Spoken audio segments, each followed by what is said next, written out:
Assalamualaikum warahmatullahi wabarakatuh.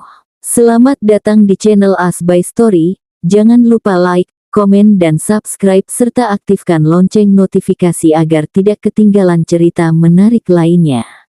Sekarang mari kita mulai ceritanya.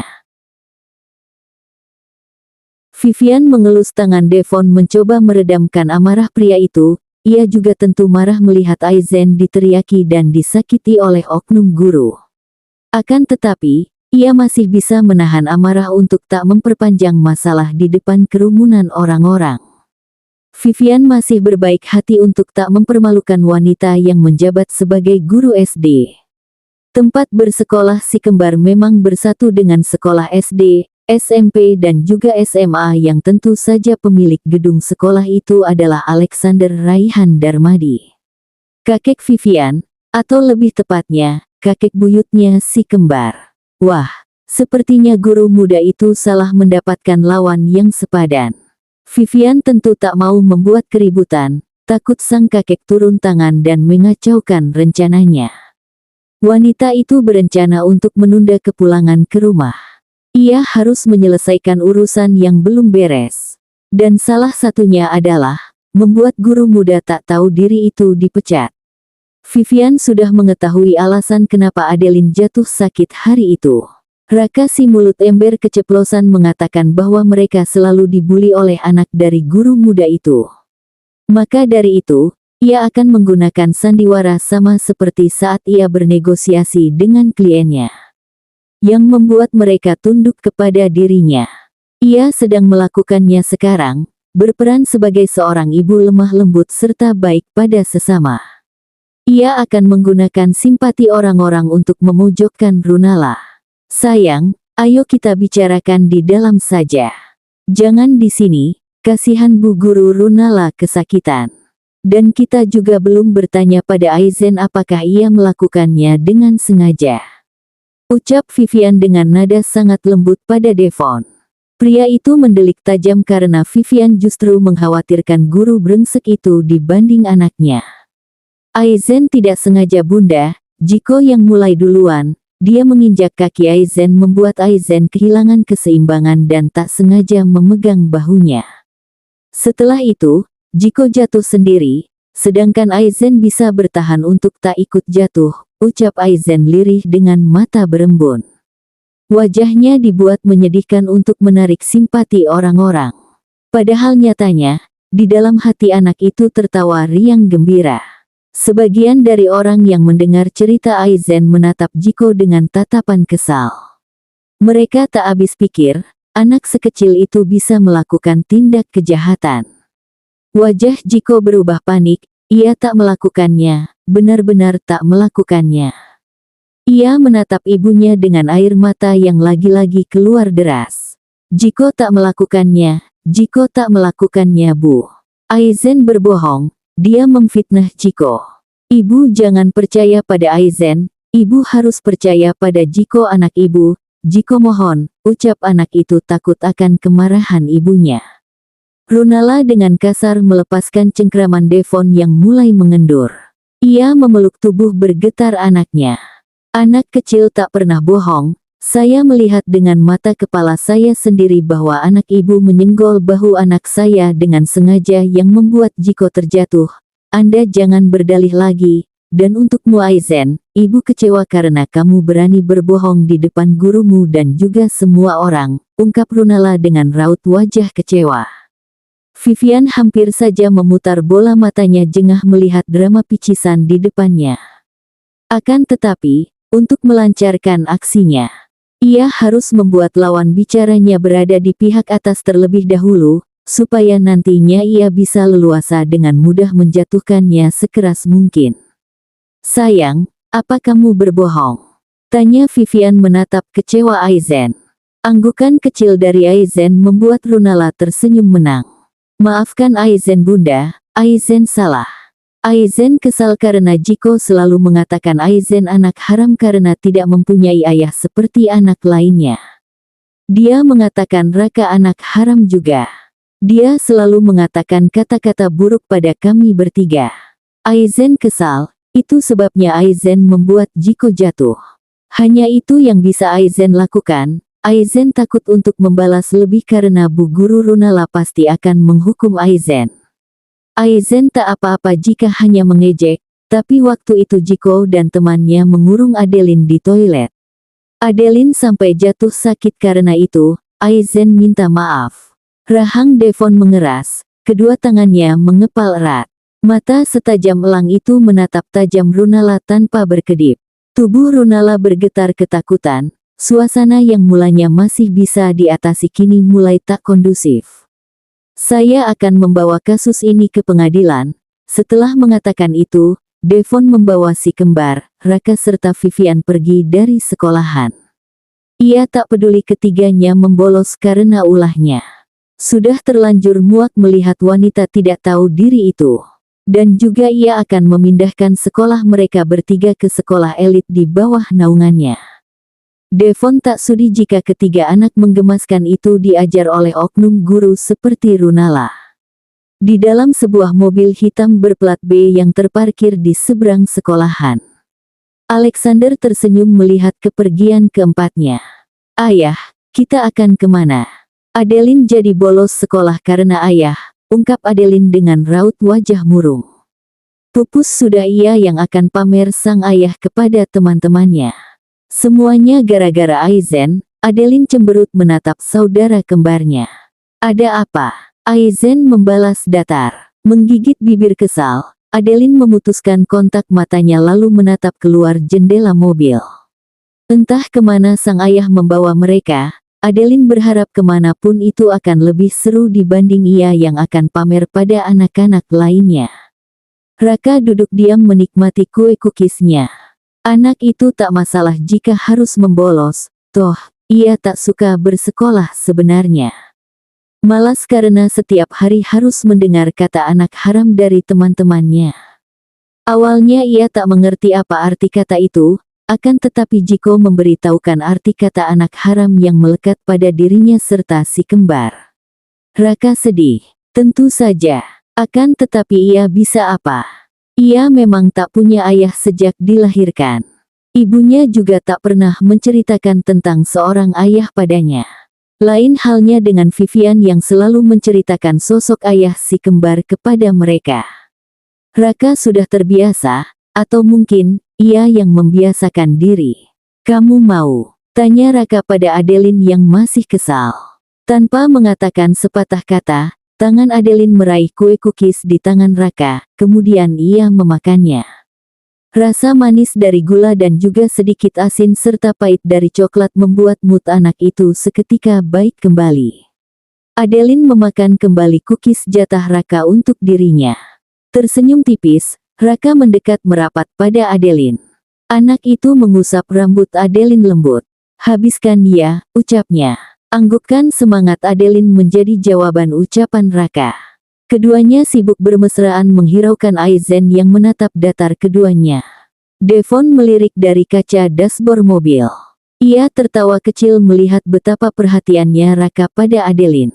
Masih kecil saja sudah perhatian, apalagi jika sudah besar nanti, apa kamu setuju untuk menjodohkan mereka Vivi? Tanya Devon di sela-sela ia menyetir. Siapa? Vivian menoleh menatap bingung pria di sampingnya.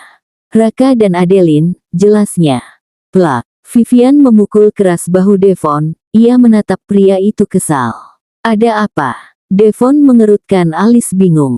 Dasar, mereka masih kecil Dev, jangan mengada-ngada.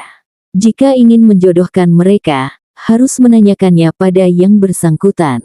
Lupakan itu, kita akan menanyakannya jika mereka sudah besar nanti, ucap final Vivian. Devon hanya bisa mengangguk mengiyakan. Kemudian kembali fokus menyetir. Tujuan kali ini adalah kantornya. Ia tadi sudah meminta izin pada Vivian apakah boleh ia mengajak mereka ke kantor. Ia tak punya tujuan lain selain kantor. Karena Vivian menolak tegas untuk pulang ke rumah pribadinya. Wanita itu juga masih dengan penyamarannya. Skill make up Vivian semakin hari semakin bertambah hebat. Ia bahkan sulit dikenali jika tak benar-benar menyelidiknya lebih jeli. Butuh waktu 40 menit untuk sampai di parkiran kantor D dan V Group. Vivian turun dari mobil setelah Devon membukakan pintunya. Perasaan nostalgia bisa ia rasakan saat melihat kembali gedung pencakar langit berdiri kokoh di depannya. Ia merindukan Bara serta Amanda. Apa mereka masih bekerja di kantornya? Vivian berharap mereka masih betah bekerja di kantornya. Wanita itu pastinya belum mengetahui kabar bahwa Amanda dan Bara sudah resmi menikah dan dikaruniai seorang anak laki-laki. Pernikahan mereka memang sangat private. Itu adalah kemauan Amanda yang tak mau pernikahan mewah karena terlalu ribet untuk melakukannya. Bara saat itu hanya mengiyakan permintaan wanita yang ia cintai. Jadi hanya segelintir orang yang mengetahui bahwa mereka sepasang suami istri. Wah, apa ini? Kenapa rumahnya besar sekali dan tinggi? Adeline berdecak kagum melihat ke atas dengan mata berbinar cerah. Raka melakukan hal yang sama. Aizen diam namun binar di matanya tak bisa berbohong, ia juga mengagumi gedung tinggi itu. Devon tertawa melihat kelucuan ketiganya. Ia mengendong Adeline, dan Aizen di tangan satunya. Serta Raka yang digendong Vivian. Mereka masuk ke lobi yang langsung disambut oleh Kinan, petugas resepsionis. "Selamat datang Pak Devon," ucapnya seraya membungkuk hormat. Matanya melirik sekilas pada kedua anak yang berada di gendongan atasannya, serta seorang wanita cantik di samping Devon. Apa ini? Apakah atasannya itu terpincut janda anak tiga? Kinan mendesah kecewa dalam hati karena selera atasannya ternyata seorang janda anak tiga. Bukan perawan ting-ting seperti dirinya. Pupus sudah ia yang berharap bisa menggait hati sang atasan. Di ujung lorong, sepasang mata menatap tajam penuh kebencian kepada Vivian yang tengah tersenyum manis di samping Devon yang juga menatap Vivian lembut. "Ayah, kita ada di mana?" Adeline mendongak menatap ayahnya. Binar di mata anak itu tampak cerah. Sejak tadi, ia hanya diam seraya berdecak kagum melihat ruangan yang mereka lewati. Ada banyak pasang mata menatap penasaran kepada mereka. Lebih tepatnya, kepada wanita di samping bosnya, serta kedua anak bermata biru dan satu anak bermata coklat yang digendong wanita itu. Para staf perusahaan menebak apakah bosnya diam-diam menikah tanpa sepengetahuan mereka. Lalu memiliki 3 anak sekaligus. Bisik-bisik dari para staf membuat Vivian mendengus geli. Ia senang sekaligus merasa ingin tertawa melihat respon para staf D dan V Group. Penyamaran kembali berhasil. Semua staf yang mengenal dirinya sebagai Vivian Arsela Darmadi tidak menyadari bahwa ia adalah Vivian. Sampai mereka sudah di depan pintu ruangan Devon pun tak ada yang mengenali dirinya. Bara sontak berdiri memberi hormat kepada atasannya. Matanya membulat seperkian detik. Bukankah mereka adalah si kembar dari toko bunga Araka? Dan anak si pemilik toko bunga itu? Bagaimana bisa ketiga anak itu bersama Devon sekarang? Dan seseorang yang sejak tadi di sampingnya membuat Bara sedikit merasa familiar. "Siapa?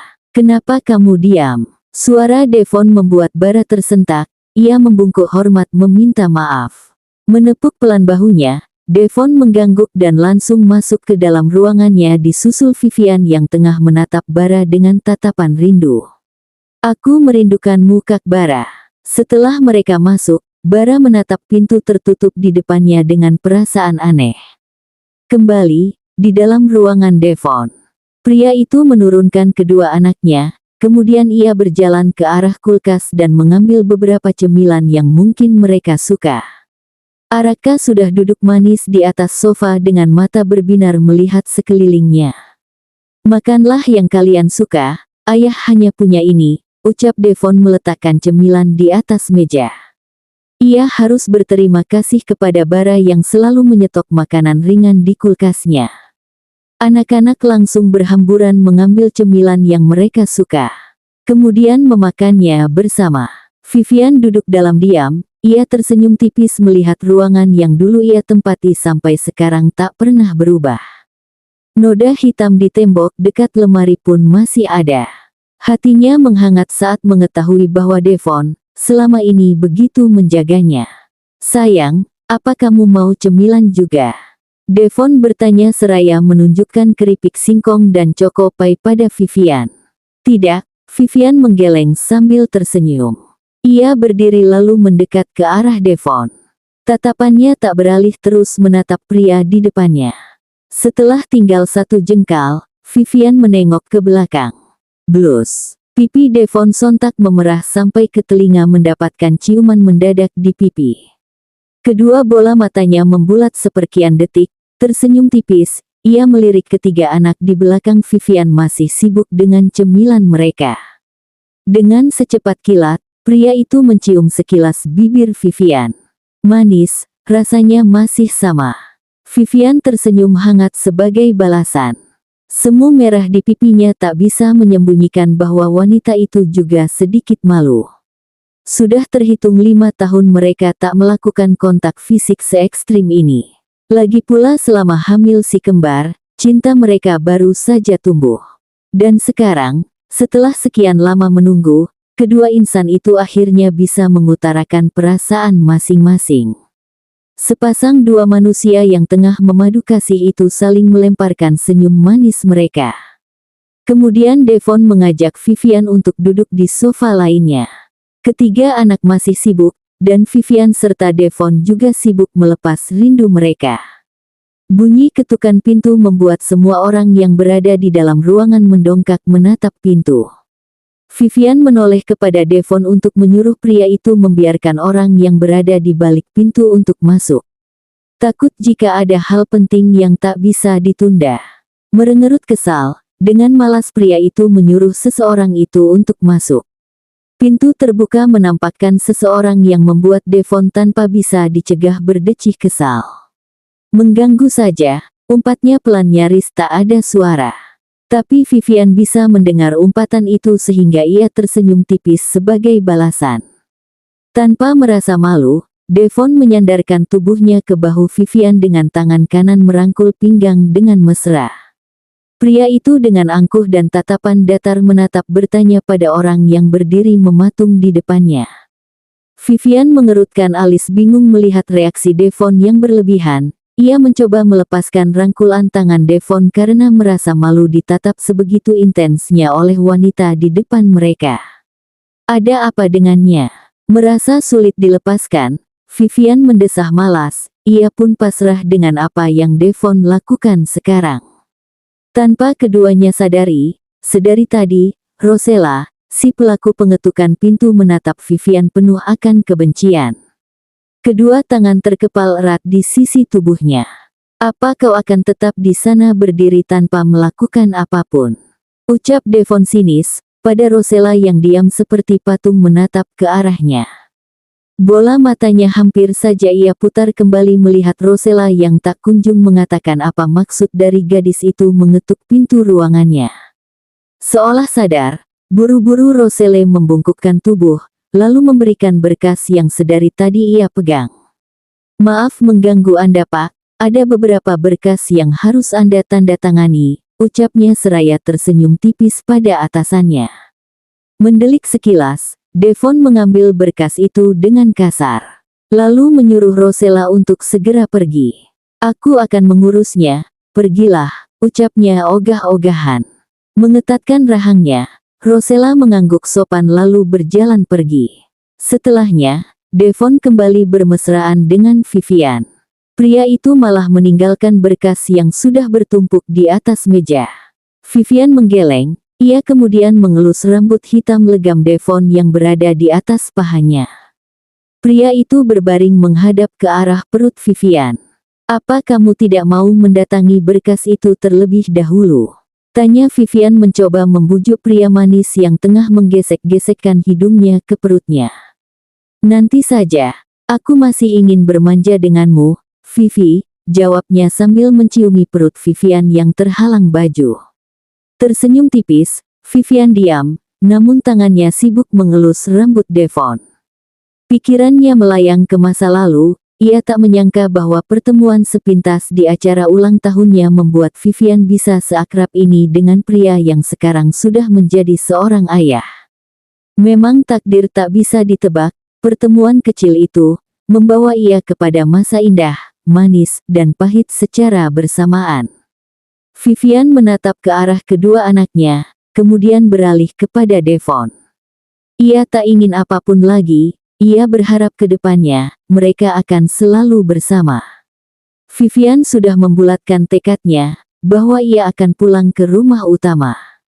Ia juga merindukan kedua orang tuanya, serta kedua kakaknya yang mungkin belum ikhlas dengan kepergian dirinya.